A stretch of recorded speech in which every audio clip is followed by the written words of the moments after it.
spoustu blbých keců a moc ti to nemyslí. Nevadíš, neublížíš, nežehlíš, nebereš, a když jsem s tebou doma, tak mě vždycky nasereš.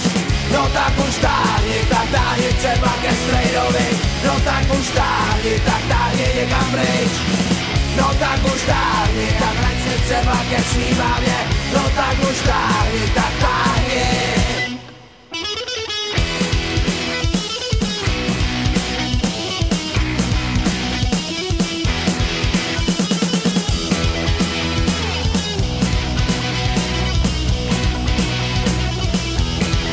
Poslouchej, ničemu nerozumíš a vařit neumíš, jenom ty jední věci, jenom ty rozumíš.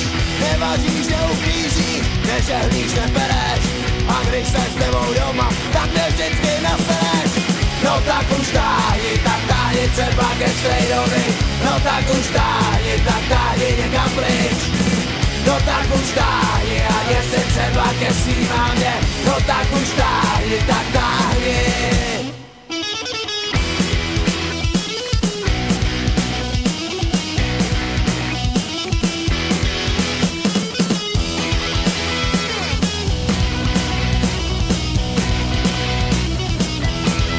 Poslouchej, věř, že se někde fláká, nežehlíš, nebereš, a když jsi se mnou doma, tak mě vždycky nasereš. Zapal si svoje věci a klíč mi odevzdej, na tvoje blbý keci, já už nejsem zvědavej. No tak už táhni třeba ke strejdovi, no tak už táhni někam pryč. No tak už táhni a teď si třeba ke svým mámě, no tak už táhni, tak táhni.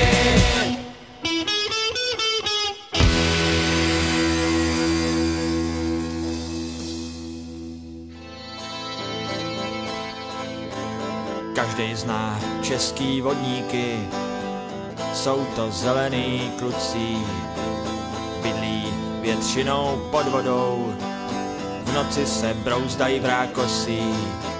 Některý jsou hodný, některý zlobí, některý jsou oškliví. Ten vodník, o kterým vám teďka zaspívám, je celkem přijatelnej. Ve statku ve Zruči u Plzně bydlel sedlák Kašpar. Měl tůze, krásnou dceru, byla v letech, provdat ji musel. Ale ona víta vzíti si nechtěla, líbil se jí chudý Jarolím. Regino, Regino, ty si tomu dala, teď se musíš rozhodnout.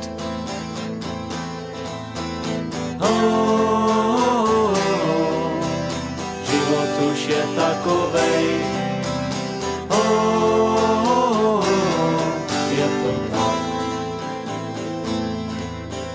Regina byla zoufalá, šla na procházku k Drahotínu. U vody tiše seděla, žába skřehotala na leknínu. Kde se vzal, tu se vzal, stál u ní vodník, z kapsy mu koukala štika.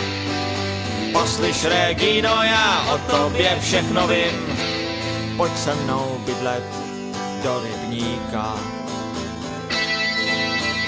Jarolím byl celej zlomenej, chodil jak tělo bez duše. Kam syn i hláska poděla, netušil on být ani Kašpar.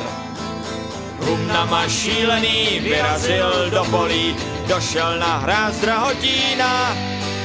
Kde se vzal, tu se vzal, stál u něj vodník. Jarolíme, ty kluku, já ti pomohu.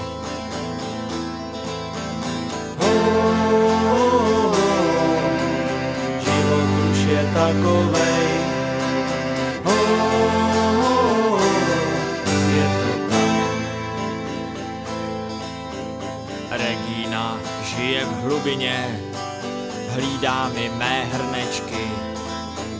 Jestli chceš, pojď hned se mnou, máme dnes k obědu slanečky. Jarolím se dvakrát nerozmýšlel a vzal to rovnou s rozběhem. svou dívku pod vodou skutečně našel, alespoň si to do smrti myslel.